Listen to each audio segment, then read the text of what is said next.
নমস্কার বন্ধুরা, আমি পায়েল আর আপনারা শুনছেন পিএমজি অডিও। এখন আমি আপনাদের পড়ে শোনাচ্ছি জগদীশ গুপ্তর লেখা গল্প রসাভাস। আজকের গল্প আপনাদের কেমন লাগলো নিচে কমেন্ট করে জানান। আর যেসব বন্ধুরা এখনও সাবস্ক্রাইব করেননি তাদের যদি নিত্য নতুন স্বাদের বাংলা অডিও স্টোরি শুনতে ভালো লাগে তাহলে চটপট সাবস্ক্রাইব করুন পিএমজি অডিও। আর আপনাদের ভালো লাগার গল্পগুলো শেয়ার করে নিন পরিচিত বন্ধুবান্ধব বা আত্মীয় স্বজনের সঙ্গে যারা আপনার মতোই বাংলা অডিও স্টোরি শুনতে ভালোবাসেন। শুরু করছি আজকের গল্প। মার খাইয়া সূর্যমুখী কাঁদিতে কাঁদিতে বলিল, তোর ভাত আমি আর খাবো না, তোর ভাতে আমি বলিয়া স্বামীর অন্নের উদ্দেশ্যে যাহা খাইয়া আজ প্রায় 7 বছর সে জীবন ধারণ করিয়াছে তাহারই উদ্দেশ্যে অকথ্য এক কাণ্ড করিয়া আর সেই সঙ্গে স্বামীর দিকে বাঁ পা তুলিয়া সূর্যমুখী এক দৌড়ে পিত্রালয়ে আসিয়া পৃথিবীর শ্রেষ্ঠতম স্থান মাতৃক্রোড়ে আশ্রয় লইল। পিত্রালয় মাত্র 2.5 মিনিটের পথ। সূর্যমুখীর বয়স যখন 9 তখন মুকুন্দর সঙ্গে তাহার বিবাহ হইয়াছিল, কিন্তু শুভ কর্ম আর গ্রন্থি হিসেবে তাহা যেমন সার্থক হইয়া উঠিতে পারে নাই, যৌবন দেখা দিবার পরও মার খাইয়া এবং সেই যন্ত্রণায় রাগ করিয়া সে ইতিপূর্বেও কয়েকবার পিত্রালয়ে মাতৃক্রোড়ে চলিয়া আসিয়াছিল, কিন্তু আর না ফিরিবার এমন কোনো সুদৃঢ় পণ লইয়া সে কোনোদিনও দৌড়াইতে শুরু করে নাই। স্বামীর ভাত খাইতেও অস্বীকার করে নাই, পাও দেখায় নাই। আজিকার ব্যাপার সুতরাং অসাধারণ এবং তার কারণ আছে। সূর্যমুখী এখানকার পরিজনবর্গের একটি পুরো নারী। উহাদের গার্হস্থ্য ব্যাপারে যতই অপরিচ্ছন্নতা থাক, কাজে দীর্ঘসূত্রতা, কথায় কথায় দৈর্ঘ্য, অর্থের খর্বতা যতই থাক, আর তা যতই সহজ হোক, বিবাহ বিচ্ছেদের মতো অচ্ছেদ্য ছেদনের সুকঠিন কাজটা ওদের খুব সরল আর সংক্ষিপ্ত। মাত্র জিহ্বার দ্বারাই বন্ধন ছিন্ন করা যাইতে পারে। এদিক দিয়া তাহারা কাহারও কৃপার পাত্র এ কথা তারা মনে করে না। স্বামীর অন্নে উদরপূর্তি করিতে অস্বীকার করাই সূর্যমুখীদের অলিখিত দাম্পত্য আইনের কেতাবের বিবাহ বিচ্ছেদের চূড়ান্ত বোধ। আপিল নাই, নিষেধাজ্ঞা চলিবে না, কলহ উহাদের প্রত্যহই হইত। কিন্তু আক্ষেপের বিষয় ইহাই যে রসিকের মনোজ্ঞ হইয়া কখনোই তাহা লঘু ক্রিয়ায় দাঁড়ায় নাই। তার কারণ সূর্যমুখীর যৌবন অতীব প্রদীপ্ত, তদুপরি তার রূপ আছে। ওই যৌবন আর রূপই হইয়াছে যত সংকট, সম্ভ্রমনাশ আর বালাইয়ের হেতু। স্ত্রী রূপ যৌবনশালিনী হইলেই তাহার সঙ্গে কলহ করিতে হইবে এ কথার মানে হয় না। কিন্তু সেই রূপ আর যৌবনকে যদি নিগূঢ় লজ্জার আবরণে আর নির্মম ঘৃণার কণ্টকে নিজের তরফ হইতেই বেষ্টিত করিয়া না রাখা হয় তবে মুশকিল হয় তখন। এদিকে স্বামী মুকুন্দলাল স্ত্রীকে পাহারা দিয়া দিয়া ক্লান্ত হইয়াছে, ওদিকে সূর্যমুখীরও শাস্তি কম নয়। শাশুড়ি খোঁটা দিয়া দিয়া জর্জরিত করিয়া তুলিয়াছে। আবার অন্যদিকে প্রতিবেশীদের কৌতুক ঈর্ষার অন্ত নাই। একটি নামের দিকে ইঙ্গিত তারা হামেশাই করে, হাসে আর গঞ্জনা দেয়। সূর্যমুখীর মায়ের সঙ্গে সূর্যমুখীর শাশুড়ির সেদিন অত্যন্ত চুলোচুলি হইয়া গেছে। সেই নাকি ব্যভিচারের প্রশ্রয় দিতেছে। সেই আশ্রয়, সেই মধ্যবর্তিনী আরও অসহ্য যাহা, তাহা এই যে পয়সা তাহারই ঘরে প্রবেশ করিতেছে। কিন্তু ঘটনা সত্যই। যাহা স্বচ্ছ শিথিল যবনিকার আড়ালে গোপনে চলিতেছিল, যাহা মুখ অর্ধেক ফিরাইয়া স্বল্প ভাষায় অস্বীকার করা চলিতেছিল, উক্ত বিবাহ বিচ্ছেদের পর 2 দিন যাইতেই তাহা ঢাকে ঢোলে বাজিয়া উঠিল। গোপন বা অস্বীকারের কাজ রহিল না। সূর্যমুখী নিজেই কলহাস্যের সহিত কলকণ্ঠ মিশ্রিত করিয়া আর নানা বস্ত্র অলঙ্কারের ঘটাসহ সেই কলঙ্ক লইয়া উল্লাস করিতে শুরু করিয়া দিল প্রকাশ্যে। শ্রী গৌরগোপাল দত্তের সিন্ধুকে যত টাকা, প্রাণে তত শখ, আর মুখে তত হরিনাম। দত্তের টাক পড়িয়াছে, কিন্তু চাঁদি একেবারে শূন্য হইয়া যায় নাই। নগণ্য কয়েক গাছা চুল বাতাস লাগিলে চাঁদির ওপর ফুরফুর করিয়া ওড়ে। বাতাস বহিতে না থাকিলে তাহারা শুইয়া থাকে, কিন্তু তাহাদের পরস্পরের সংহতি শক্তি সম্বন্ধে চৈতন্য নাই। সেই কারণেই তাহারা বিদ্যমান থাকা সত্ত্বেও দত্তের চাঁদির মসৃণতা এক নিমেষেই লোকের চোখে পড়ে। দত্তর গায়ের রং কালো, ঘাড় খাটো, চোখ ছোট আর কটা। দুটি ভুরুর মাঝখানে অকারণে চুল জন্মিয়া ভুরুতে ভুরুতে লাগালাগি হইয়া গেছে। লোকে বলে দত্তের অগাধ ধনের আর ধনের অচলতার কারণ উহাই। দত্তের বয়স 44। এই দত্তের পিতা নিতাই সুন্দরের ছোট্ট একখানা কাপড়ের দোকান ছিল। অল্প পুঁজি, অল্প আয়। নিতাইয়ের পরনের কাপড় কখনো তার হাঁটুর নিচে নামে নাই। কিন্তু এখন ওই যে সুবৃহৎ ইষ্টকালয়, উহা গৌরগোপালের সকৃত। পৈতৃক ছোট্ট দোকানখানাকে গৌরগোপাল এত বাড়াইয়াছে যে তাহা এখন শাখা প্রশাখা সমন্বিত বনস্পতি তুল্য বিরাট বস্তু, এবং সেই বনস্পতিকে এখন পিতৃরোপিত চারাটির শ্রীবৃদ্ধিযুক্ত পরিণাম বলিয়া চিনিতে যেন ইচ্ছাই হয় না। দত্তের প্রণয়িনী বিলাসও পৈতৃক ধারা, সে কিছু বাড়াইয়াছে। এদিকেও সে স্বনামধন্য। পিতা নিতাই সুন্দর ছিল একনিষ্ঠ। পুত্র গৌরগোপালের পক্ষে এত নৈষ্ঠিকতা রুচিকর নহে। যাহাই হোক, গৌরগোপালের টাকা অনেক। তার দোকানের খরিদ বিক্রয়ের ঝঞ্ঝাটে কর্মচারীদের স্নানাহারের সময় নাই, এবং দোকানের নিম্নতর কর্মচারী সেবাদাস পালও লাভের অংশ চুরি করিয়া জমিদার হইয়া গিয়াছে। গৌরগোপাল সেদিন 7 বছরের দৌহিত্রীটিকে লইয়া ভুজঙ্গধরের চালের আড়তে মাধ্যাহ্নিক নিমন্ত্রণ রক্ষা করিতে চলিয়াছে। নিহারবালা অবশ্য নিজের পায়ে হাঁটিয়া যাইতেছে না। ভৃত্য হারান তাহাকে কাঁধে তুলিয়া লইয়াছে। নিহারের নতুন আর লাল রঙের ছাতাটা মুড়িয়া হারান হাতে করিয়াছে, কিন্তু এ ব্যবস্থা নিহারের মনঃপুত হয় নাই। সে বায়না ধরিয়াছে হাঁটিয়া যাইবে। যখন কাপড় পরিয়া আসিয়াছে এবং ছাতা আনা হইয়াছে, তখন অনন্য পরবশ হইয়া সে পদব্রজে যাইবে না কেন? দাদা মহাশয়ের মতো খোলা ছাতাটা মাথায় দিয়া সে যাইবে নিমন্ত্রণে। যাওয়ার সমারোহটা উনি একাই, কেবলমাত্র উনিই ভোগ করিবেন কেন? তাহাকে স্বাবলম্বী হইয়া মিছিলে যোগদান করিতে না দিয়া তাহাকে ঠকানো হইবে কেন? এই সব তর্ক তুলিয়া নিহারবালা হারানের কাঁধের ওপর ছটফট করিতে লাগিল। কিন্তু হারান তার পা দুখানা আরো শক্ত করিয়া চাপিয়া ধরিয়া আপত্তি করিল। বলিল, তুমি হেঁটে যেতে পারবে কেনে? অত দূরের পথ। হোঁচট খেয়ে পড়বে মুখ থুবড়ে, ঠোঁট যাবে কেটে, ভোজ খাওয়া হবে না। কিন্তু নিহারবালা ভ্রমণানন্দের তুলনায় ভোজনানন্দকে তুচ্ছ মনে করে। ঠোঁট কাটিবার ভয় করিল না। বলিল, না, তুমি নামিয়ে দাও আমাকে, আমি হেঁটেই যাব, পড়ব। হারান তবু বলিল, হুম। গৌরগোপাল এতক্ষণ উহাদের বাক বিতণ্ডা গ্রাহ্য করে নাই, কিন্তু মেয়েটা নিতান্তই বাড়াবাড়ি করিতেছে মনে করিয়া এইবারে ধমক দিল। বলিল, হারান, দে ছুরিকে রাস্তায় নামিয়ে, চলুক হেঁটে, মরুক ছুরি আছাড় খেয়ে, অবাধ্য ছুরি। শুনিয়া নিহার বলিল, হারান, নামিয়ে দাও, দাদামশাই তো বললে। হারান হাসিয়া বলিল, বাবু রাগ করেছেন, দেখতে পাচ্ছ না? নিহার বলিল, ভারী তো রাগ বাবুর। তারপর গৌরগোপালের উদ্দেশ্যে বলিল, চুরি চুরি করো না বলছি, ভারী চুরি চুরি করা হচ্ছে। খেলার সঙ্গিনীরা কেহ ছুরি বলিলে নিহারের রাগ হয়। গৌরগোপাল নিহারের রাগ কর্ণপাতও করিল না, তেমনি চলিতে লাগিল।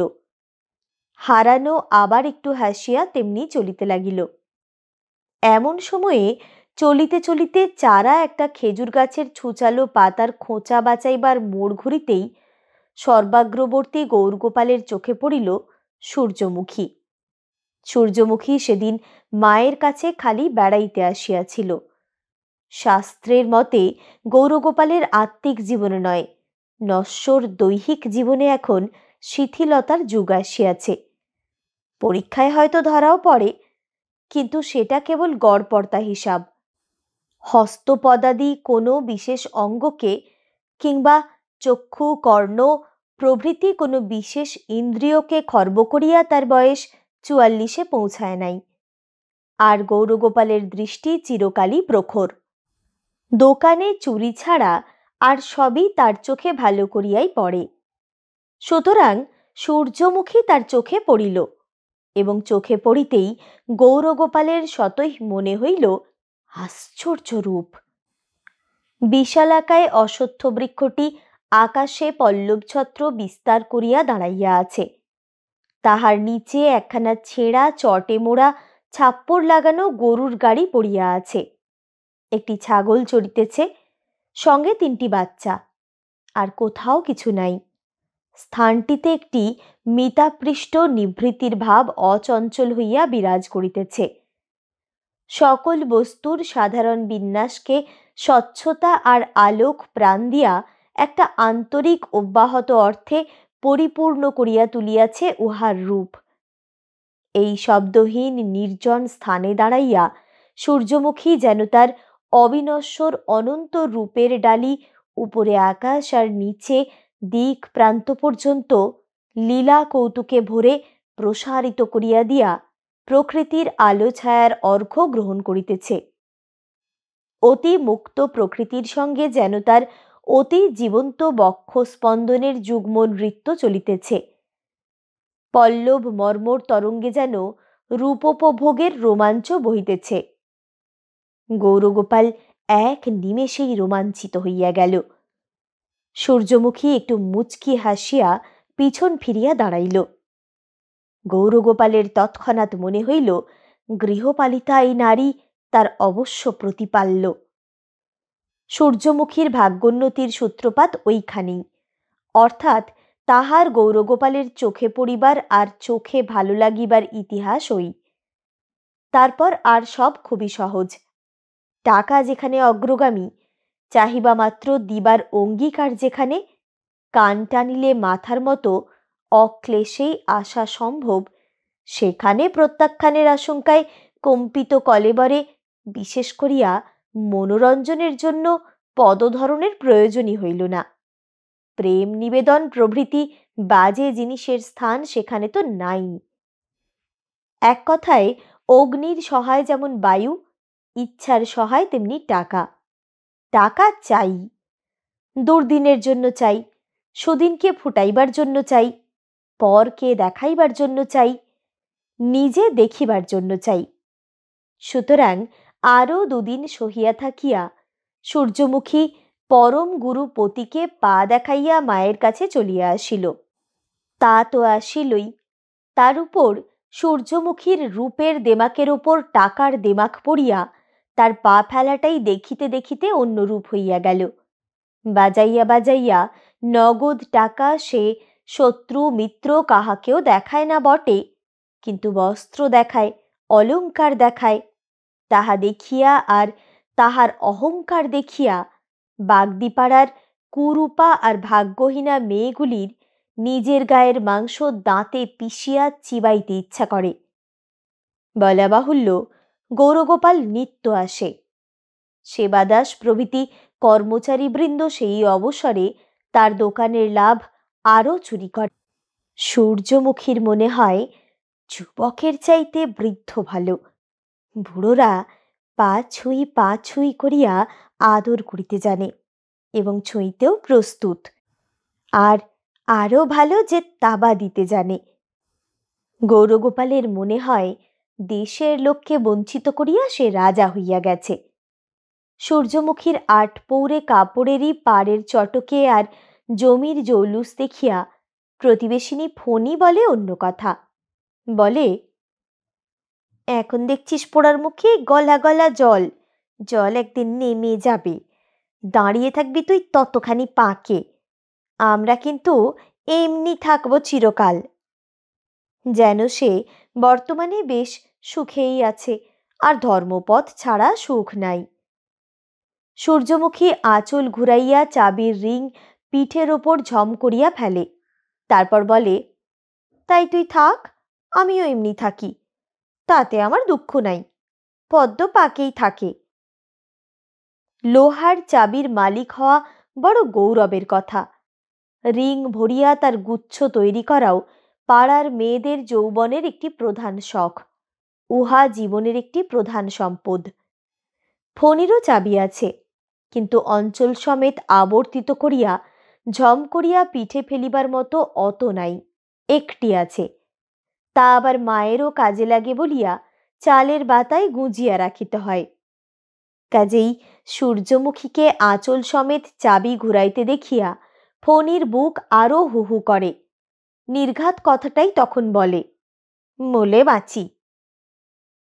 সূর্যমুখী বলে, সত্যি ভাই, আমার আয়ু তোকে দিলাম, নে।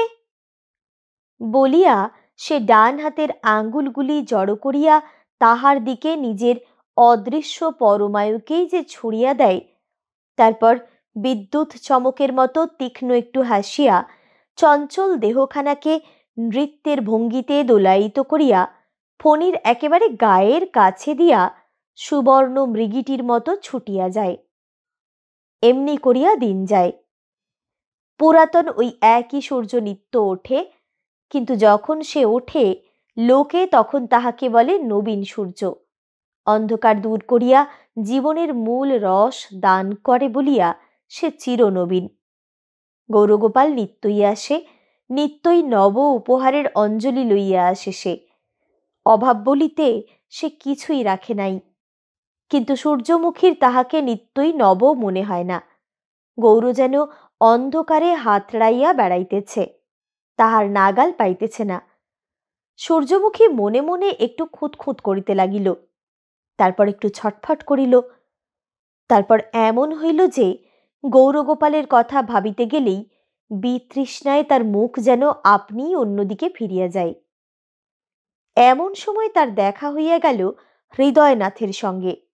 বর্ষার দিন, গতরাত্রের প্রচুর বৃষ্টিতে সদর রাস্তায় কাদা হওয়ায় হৃদয়নাথ একটু ঘুরিয়া এই পথে কি কাজে চলিয়াছিল। তার মাথায় ছিল ছাতা এবং তার চোখে পড়িল সূর্যমুখী, এবং না বলিলে ভুল হইবে, সূর্যমুখীরও চোখে পড়িল সে। হৃদয়নাথের হৃদয় হইতে উঠিয়া মুখ দিয়া আপনিই বাহির হইয়া গেল একটি শব্দ, ইস। তারপর সে থমকিয়া দাঁড়াইয়া সূর্যমুখীকে দেখিল এবং লক্ষ্য করিল যে সূর্যমুখীও তাহাকে না দেখিতেছে এমন নয়। গৌরগোপাল সূর্যমুখীকে দেখিয়াছিল ভরা মধ্যাহ্নে, খর রৌদ্রের সময়। হৃদয়নাথ তাহাকে দেখিল জলদ স্নিগ্ধ অপরাহ্নে, কিন্তু একই স্থানে সেই গাছের নিচে। সেদিন সূর্যমুখী বৃক্ষের ছায়ালিঙ্গনের মাঝে দাঁড়াইয়া রূপের প্রবাহ দিক চিহ্নহীন সমুদ্রের মতো অনন্তে বিস্তৃত করিয়া দিয়াছিল, রৌদ্রকে মণ্ডিত করিয়াছিল কোষিত কাঞ্চনে। আজও তাই। আজও সে জলদের ঘন ছায়ালিঙ্গনকে স্নিগ্ধতম সুরঞ্জনী প্রভায় প্রফুল্লিত করিয়া দাঁড়াইয়া আছে। রূপ পৃথিবীর সীমা ছাড়াইয়া গেছে। হৃদয়নাথ ওদিকে, অর্থাৎ পয়সার মালিক হিসাবে যাহাই হোক, তাহার চেহারা রমণী হৃদয়জিৎ নিশ্চয়ই। তত বলিষ্ঠ সে নয়, কিন্তু কে কোন অজ্ঞাত পথে আপন দুরন্ত শক্তিমত্তার পরিচয় দিয়া চমৎকৃত বিহ্বল করিয়া রাখিয়া যায় তাহা জানি না। সূর্যমুখী হঠাৎ চক্ষু নত করিল। চক্ষুর দৃষ্টিকে নত করা তার এই প্রথম। ক্ষমতার কাছে তার মনে মনে এই পরাজয় স্বীকার একটা অভিনব সুস্বাদে পূর্ণ হইয়া অপূর্ব পুলক দেখা দিল। হৃদয়নাথ হৃদয়ে আহত হইয়া প্রস্থান করিল। কার্য শেষ করিয়া রাত্রি প্রায় 9:30 সময় বাসায় ফিরিয়া হৃদয়নাথ দেখিল সূর্যমুখীর মুখমণ্ডল, দেহ, বসন, হাসি, চাহনি প্রভৃতি তার অন্তর্কুহর পূর্ণ করিয়া রাখিয়াছে। অন্য জিনিসের স্থান সেখানে নাই। বলা নিষ্প্রয়োজন যে সদর রাস্তার দুস্তর কর্দম পরদিনই শুকাইয়া গেল, কিন্তু হৃদয়নাথ সদর রাস্তায় না যাইয়া এই পথেই পুনরায় আসিল। পুনরায় দেখা হইল। মনের কথা আর প্রাণের আহ্বান শরীরী হইয়া উভয়েরই মুখে একটু হাসি ফুটিল। সেদিন হৃদয়নাথ এক স্বপ্নই দেখিল। দেখিল সূর্যমুখী ডোবার জলে ডুবিয়া জীবন বিসর্জন দিতে যাইতেছে। সূর্যমুখীর আত্মহত্যার অভিপ্রায় নিশ্চয় জানিয়াও সে নিঃশব্দে আর নিশ্চেষ্ট হইয়া সেই ডোবার ডুরুল পানাগুলির দিকে এক দৃষ্টে তাকাইয়া দাঁড়াইয়া আছে। সূর্যমুখী হাঁটু জলে নামিল, তারপর কোমর জলে, তারপর চট করিয়া গলা জলে। তারপর হঠাৎ দেখা গেল সূর্যমুখীর সর্বশরীর জলতলে অদৃশ্য হইয়া গেছে। তার চুলগুলি কেবল ডুরুল পানার সঙ্গে জড়াইয়া ভাসিতেছে। দেখিয়া ইতিপূর্বেই সম্পূর্ণরূপে নিমজ্জিতা সূর্যমুখীকে উচ্চস্বরে নিবারণ করিতে যাইয়া হৃদয়নাথ মুখে বু বু শব্দ করিতে হঠাৎ ঘুম ভাঙিয়া একেবারে উঠিয়া বসিল। তখন স্বপ্নকে স্বপ্ন বলিয়া চিনিতে পারিয়া তার নিশ্চিন্ত হইতে বিলম্ব হইল না। তৃতীয় রাত্রের এই ঘটনা। চতুর্থ দিন সকালবেলায় হৃদয়নাথ ছাতা লইয়া সদর রাস্তায় কাদার নামগন্ধ না থাকা সত্ত্বেও এই ঘোড়া পথে চলিয়া আসিল, এবং দৈব এমনি অনুকূল যে একেবারে মরুভূমির মতো নির্জনতার অভ্যন্তরে সূর্যমুখীর সঙ্গে তার দেখা হইয়া গেল। মেয়েগুলি তখন ঘরের বাসি কাজ সারিতেছে। পুরুষগুলি মদের অবসাদে তখনও শয্যা ত্যাগ করে নাই। যাহারা উঠিয়াছে তাহারা মাঠে গেছে, ঘাট হইয়া ফিরিবে। দুটি পাখি ছাড়া বৃহত্তর প্রাণীর ছায়াও সেখানে নাই। এই নির্জনতার মাঝে পড়িয়া হৃদয়নাথ সম্পূর্ণ জাগিয়া উঠিল। যে কথাটা হৃদয়নাথের হৃদয় ছাড়া কেহ জানিত না, অথচ ব্যাপার এমনি কোহিনূরের মতো মূল্যবান, সূর্যের মতো জ্বলন্ত আর আগ্নেয়গিরির অগ্নির মতো বিদারক যে তাহার মনে হইত পৃথিবীতে জন্মিয়া অবধি যত কথা বলিয়াছে, বলিতে পারিলে সেই কথাটাই সকল কথার শিরোভূষণ হইয়া উঠিবে। সেই জ্বালাময় দুঃসহ কথাটা সে সূর্যমুখীর সুন্দর মুখখানার দিকে চাহিয়া স্পষ্টই বলিয়া ফেলিল। বলিল, আমি পাগল হয়ে যাব। সূর্যমুখী বলিল, আমিও, বলিয়া হাসিল। শুনিয়া চক্ষের নিমেষে হৃদয়নাথ যেন সোনা হইয়া গেল। আকাশের ওপারে যে অগম্যতম আর বাঞ্ছিততম আর ফুল্লতম দেশ আছে, আকাশের প্রায় দু চির হইয়া যেন সেই সর্বলোকোত্তর লোক হইতে চ্যুত শব্দটি একটি প্রগাঢ় চুম্বনের মতো তার চিরতৃষিত ওষ্ঠপুটে পড়িল। সেই শব্দ রত্নটির বিনিময়ে সৌরজগৎ সহ পৃথিবী ক্রয় করা যায়, এমনি জিনিস সূর্যমুখীর ওই কথাটি। আর এমনি অনুগ্রহের দান, তেমনি দুর্লভ অমূল্য যার রূপ, সে কিনা বলে আমিও। হৃদয়নাথের কপাল ঘামিয়া যেন শীত করিতে লাগিল। ঠিক হইয়া রহিল গৌরগোপাল প্রস্থান করিবার পর, অর্থাৎ রাত্রি 10:30টার পর গাড়িখানা চলিয়া গেলে হৃদয়নাথ আসিবে। গৌরগোপালের উদ্দেশ্যে হৃদয়নাথ বলিল, বুড়ো। সর্প মূর্তিমান খলতা, কিন্তু অদৃষ্ট আরও খল। হৃদয়নাথের নিমন্ত্রণ পাইয়া অকপটে কামনা করিল রাত্রি 10:30 পর্যন্ত যেন সে বাঁচিয়া থাকে, তার আগে তার মৃত্যু না হয়। ভগবান দেখো। তারপর হৃদয়কে সে সুসজ্জিত আর সুকোমল পুষ্পশয্যার ওপর বিছাইয়া দিল। নিশীথ রাত্র হইতে প্রভাত পর্যন্ত তা বিস্তৃত, অথচ কীটের দংশন নাই, কাঠিন্যের পীড়ন নাই। অবশ্য তার সঙ্গে রহিল সূর্যমুখী। সূর্যমুখীর মুখের কথাটি হৃদয়নাথের মর্ম প্লাবিত করিয়া শিরাপথে আরোহণ করিল মস্তিষ্কে, মদের ঢালা আগুনের মতো। তারপর হু হু শব্দে পুনঃ পুনঃ তার সর্বচৈতন্য সম্মোহিত করিয়া প্রবাহিত হইতে লাগিল।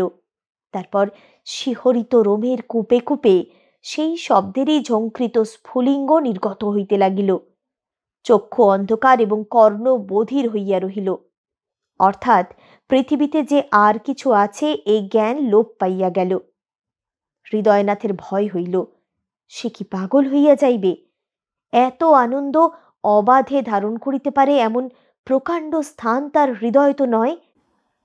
যদি মানুষের ঘরে ঘরে প্রবেশ করিয়া হৃদয়ের এই আনন্দ বন্যা ভাণ্ডারে ভাণ্ডারে পরিবেশন করিয়া রাখিয়া আসা যায়, তবু সেই অক্ষয় বস্তু বোধ হয় তেমনি পূর্ণাঙ্গই থাকে, অথচ মানুষগুলো অনায়াসে ধন্য হইয়া যায়।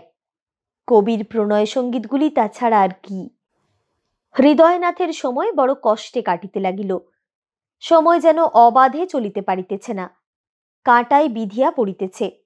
কাঁটার বাধা ছাড়াইয়া দিয়া তাহার জন্য পথ মুক্ত করিয়া দিতে হইতেছে। প্রতিক্ষণেই তার মনে হইতে লাগিল, এখন কটা বাজে কে জানে। বেলা 11টার সময় তার মনে হইল এতক্ষণে বোধ হয় 1টা বাজিয়া গেছে। বেলা 1টার সময় তার মনে হইল বোধ হয় 10টাই এখনো বাজে নাই। এমনি সময়ের হিসেবে বারংবার গোলযোগ ঘটিলেও এক সময়ে নির্ভুল দিনও আসিয়া পড়িল। বেলা প্রায় 5:30টার সময় হৃদয়নাথের আন্তরিক ইচ্ছা হইল একবার ওই দিকেই যায়, যদি দেখা হয়।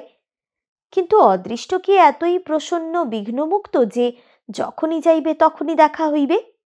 হয়তো আবার বলিবে এসো, কিন্তু হয়তো সময়টা স্মরণ রাখিতে অনুরোধ করিবে। খঞ্জন চক্ষু নাচাইয়া বলিবে, ঠিক 10:30, মনে থাকবে তো? সূর্যমুখী তখনও জানিতে চাহিয়াছিল, মনে থাকবে তো? হৃদয়নাথ স্পষ্টই একটু হাসিল। প্রশ্নটা যে কত আশ্চর্যজনক, অকারণ আর অসম্ভব তাহা বেচারি কিছুই জানে না। পুরুষের মন ওরা কি বুঝিবে? বোঝে না বলিয়াই তো আরো ভালোবাসিতে ইচ্ছা করে। মনে আবার থাকিবে না? ইহাও যদি মনে না থাকে তবে মন রাখিয়াছে কি জন্য? সেই মুহূর্ত হইতে এই মুহূর্ত পর্যন্ত তা মনে আছে। এমন করিয়া ছাইয়া আছে যে সেখানে আর সব থাকা থাকি নিষ্ফল অসম্ভব হইয়া গেছে। সেই অসত্য বৃক্ষটিকে কি পৃথিবী অনুক্ষণ মনে না রাখিয়া পারে? স্তরের পর স্তর ভেদ করিয়া তার মূল কত দূর পর্যন্ত প্রবেশ করিয়া রস শোষণ করিতেছে, তাহা কি বসুমতী টের পাইতেছেন না? সূর্যমুখীর ওই প্রশ্নটির আশে আশে প্রবেশ করিয়া মন কত অমৃতের আস্বাদন, কত না সুধা শোষণ করিতেছে, তাহা কি মন জানে না? এই দেহে এই মন যত দিন থাকিবে ততদিন মনের আর নড়িবার চড়িবার সাধ্য রহিবে না। ওই প্রশ্নই তাহাকে শৃঙ্খলিত করিয়া রাখিবে। এখন হইতে তাহার প্রধান কাজই হইল ওই প্রশ্নগুলির বশে চলা। মন ছাড়া আর তার স্থান কোথায়? সেই মনের ভিতর আর কোনো কথা প্রবেশ করে যদি, তবে প্রবেশ করিয়াই সে অন্ধকার পাতালে বলির রাজ্যে তলাইয়া যাইবে। ওই কথাটাই ভাসিয়া থাকিবে, যেমন ভাসিয়া থাকে পদ্ম সমস্ত পঙ্ক আর শৈবালের ঊর্ধ্বে জলের ওপর। হৃদয়নাথ ছাতাটা লইয়া উঠিয়া পড়িল, রওনা হইল।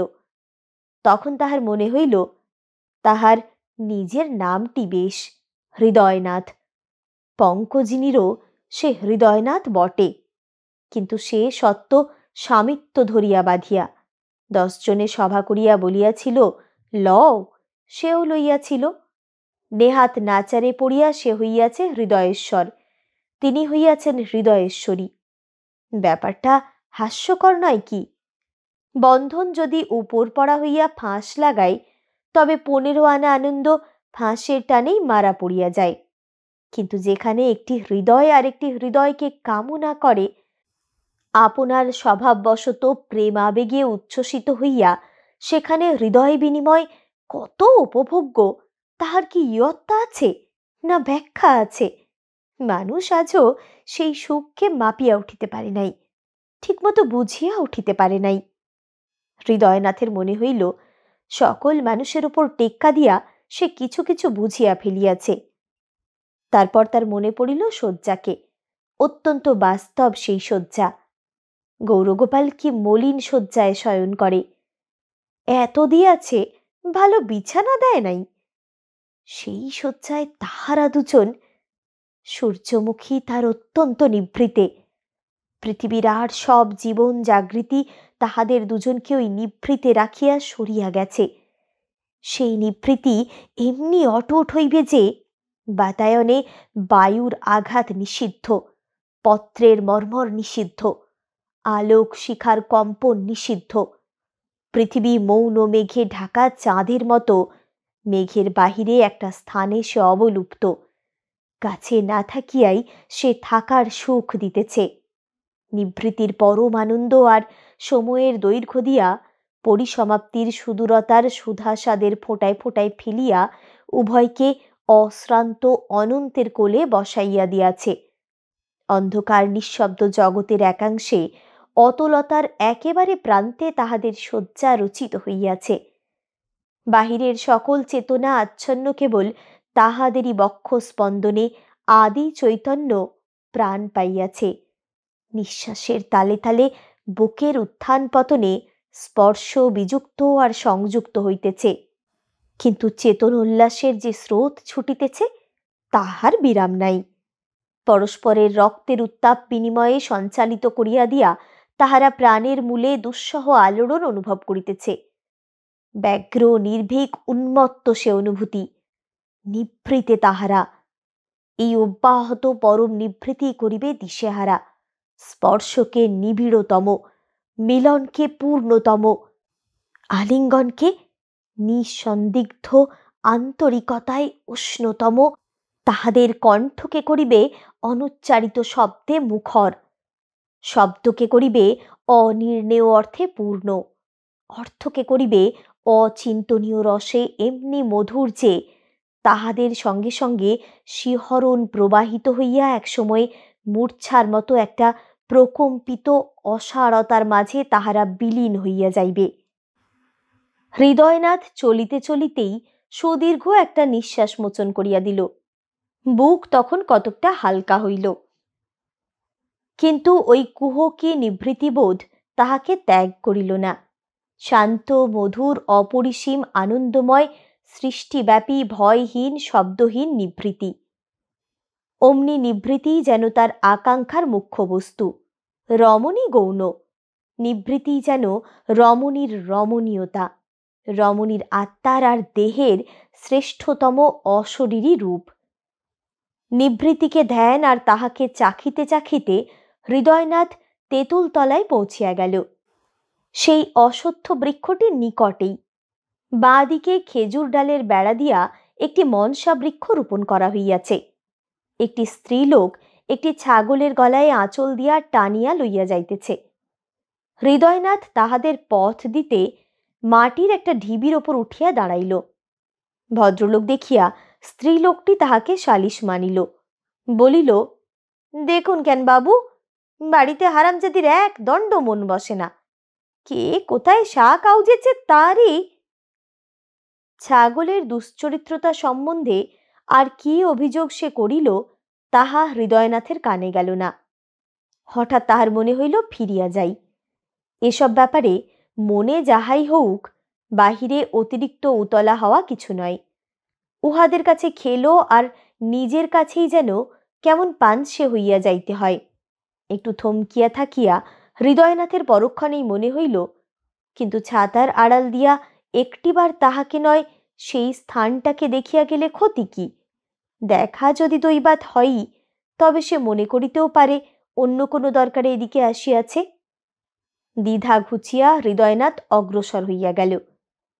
বাঁ দিকে ছোট একখানা দোচালা ঘর, হাতে রূপার বালা পরা একটি কৃষ্ণবর্ণ উলঙ্গ ছেলে দাওয়ায় বসিয়া আছে। আর একটু পরেই প্রাচীরাটা একখানা বাড়ি, দরজা একটুখানি খোলা আছে। একটি অতি বাড়ন্ত গাঁদা গাছ হৃদয়নাথের চোখে পড়িল। এইখানে পৌঁছিয়াই একটা কলরব তার কানে আসিল। তাহা মিষ্টি নয়, কথা স্পষ্ট না, কিন্তু সুর স্পষ্ট। অতি দ্রুত নিক্ষিপ্ত তীক্ষ্ণ তীর পরম্পরার মতো সে সুর।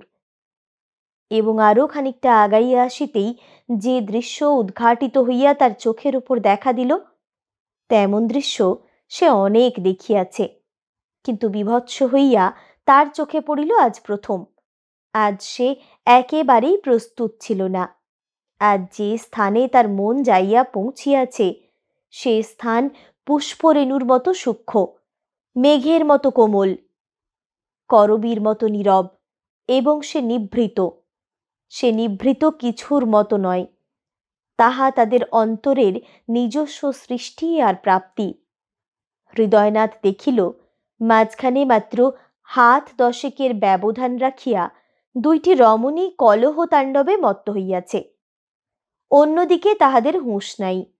থাকিলে রমণীকুলের লজ্জা নিবারণের একমাত্র উপায় ওই পরিহিত বস্ত্রের অমন বিশৃঙ্খলা ঘটিত না। উহাদের মুখ দিয়া কথা ছুটিতেছে। যদি ধরিয়া লওয়া যায় যে অশোকের আমলে একটা বাঁধ দেওয়া হইয়াছিল, 2000 বছর ধরিয়া সেই বাঁধের দক্ষিণাংশে প্রবল স্রোতে জল আসিয়া বাঁধের পাথরে কেবলই ধাক্কা দিতেছে, কিন্তু এতদিনে বাঁধ ভাঙে নাই, আজ ভাঙিয়াছে। সেই পর্বত প্রমাণ অবরুদ্ধ জলরাশি আজ মুক্তি পাইয়া ছুটিতে শুরু করিয়াছে। তেমনি বেগে ছুটিয়াছে উহাদের মুখের কথা। কিন্তু মুখের কথা মানে ভাগবত আবৃত্তি নয়, গালি। তাছাড়া উভয়ই পরস্পরের উদ্দেশ্যে লাথি চালনা করিতেছে দেখা গেল, এত জোরে যে হৃদয়নাথের মনে হইল যে গজরাজকে জাহ্নবী তরঙ্গ 2টি ধাক্কায় টলাইতে পারে নাই, তৃতীয় ধাক্কায় টলাইয়াছিল, সেই গজরাজ উহাদের কাহারও একটা লাথিতেই ধরাশায়ী হইল। একজনের হাতে একখানা লম্বা কাঁচা কঞ্চিও রহিয়াছে, তাহার দ্বারা সে প্রতিপক্ষকে আক্রমণ করিতেছে না, ওদিক হইতে আক্রমণকে নিবারিত করিয়া রাখিয়াছে বলিয়া হৃদয়নাথের মনে হইল। যেখানে অতি সুন্দর সূর্যমুখীর নির্বিবাদে ফুটিয়া থাকিবার কথা, সেখানে এই হৃদয়ভেদী ছেঁড়াছিঁড়ি চলিতেছে দেখিয়া হৃদয়নাথের হৃদয় অত্যন্ত সংকুচিত হইয়া গেল। হৃদয়নাথ শুনিতে পাইল উহারা পরস্পরের পিতৃ এবং মাতৃকুলের ইতিহাস কহিতেছে। পিতামহী, মাতামহী, মা, মাসি, খুড়ি, দিদি, জ্যাঠাই প্রভৃতি গোত্রান্তর্গত এবং রক্তের দ্বারা সংযুক্ত ব্যক্তিগণের চরিত্র কিরূপ ছিল এবং এখনো কিরূপ দেখা যাইতেছে, সেই সব কথা। মেয়ে দুটিকে হৃদয়নাথ স্বপ্নেও চেনে না, কিন্তু উহাদের একজন নিরবাসিনী, আর একজন, সেই আর একজন হঠাৎ মুখ ফিরাইতেই হৃদয়নাথ দেখিল সে সূর্যমুখী। সূর্যমুখী মুখ ফিরাইতেই হৃদয়নাথ তাহাকে চিনিল। কাঁচা কঞ্চিখানা হাতে করিয়া রহিয়াছে সূর্যমুখী। তবু হৃদয়নাথ তাহাকে চিনিতে পারিল, এবং কি কারণে কে জানে। যখন একটি নিমেষের জন্য হৃদয়নাথ আশা করিতেছে যে তাহাকে দেখিয়া সূর্যমুখী এখনই নিশ্চয়ই সংবৃত ভাব ধারণ করিবে, ঠিক সেই মুহূর্তেই সুন্দরী সূর্যমুখী তাহাকে একেবারে নিরাশ না করিয়া দিয়া অন্ধ রাগের মাথায় পরম শত্রুর নিরবাসিনীকে তাহারই দিকে লেলাইয়া দিল। চম্পক অঙ্গুলি তুলিয়া বলিল, ওই যে বাবু দাঁড়িয়ে রয়েছে, জানা নিয়ে ঘরে, 8 গন্ডা ভর্তি হোক। হৃদয়নাথের নিভৃতি বিলাস ইটের ধারে কাঁচের মতো চূর্ণ হইয়া গেল। বুকে একটা ধড়ফড়ানি আর কানের ভিতর ঝিঝির ডাকের এক টানা প্রাণান্তকর শব্দ উঠিল। মুখে প্রায় নিঃশব্দে বলিল, আশ্চর্য, বলিয়া চম্পট দিল। তারপর বহু রাত্রির 10:30 বাজিয়া গেল। সদর রাস্তায় বহু কাদা জমিল, শুকাইল, কিন্তু হৃদয়নাথ সেই অশ্বত্থ বৃক্ষের তলা দিয়া আর হাঁটিল না।